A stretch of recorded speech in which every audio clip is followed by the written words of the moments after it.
Assalamu alaikum. This is chemistry 11th, and our today's lecture is about this Avogadros law.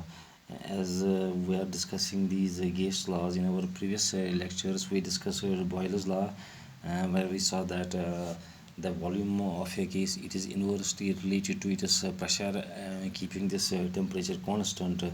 Then, in case of this Charles law, we have already discussed.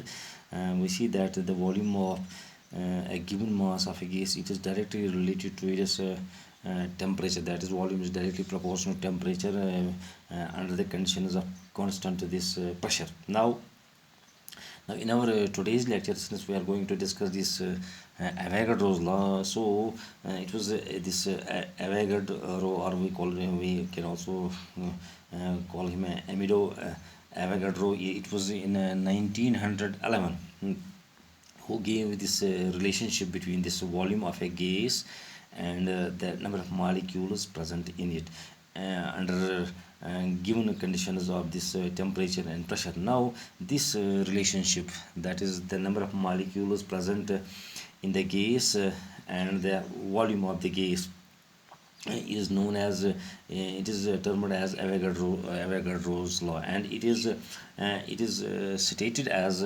that under similar conditions of temperature and pressure. That means under when temperature and pressure are kept constant, that is under similar conditions, we see that equal volumes of all gases contain equal number of molecules. So Avogadro's law can be stated as under similar conditions of temperature and pressure, equal volumes of all gases, they contain equal number of these molecules. Now we already know that 22.4 liters of any gas, uh, irrespective of the nature of the gas, that is 24.20, that is 22.4 liters of any gas, any gas at STP, at STP, that is standard temperature pressure.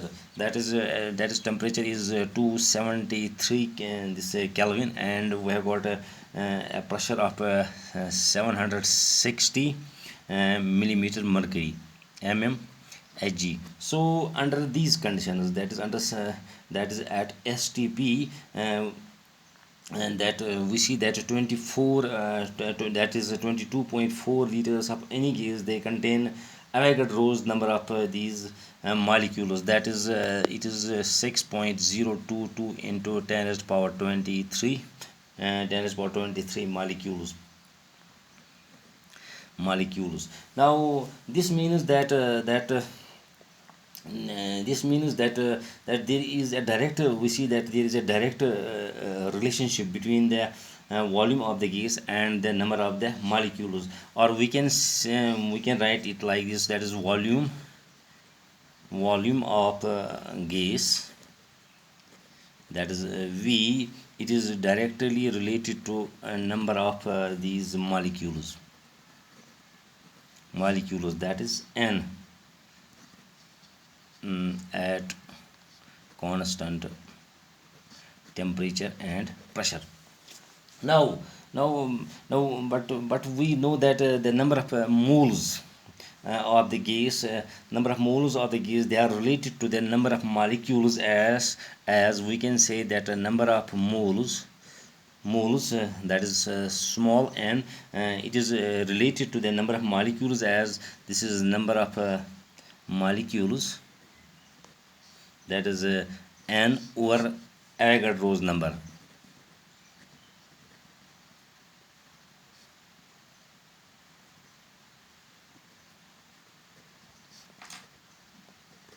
So we can say that n is directly proportional to the n, that is number of these that is the number of that is number of molecules. So volume of the gas, that is gas, we can write it is directly proportional to the number of moles of the gas,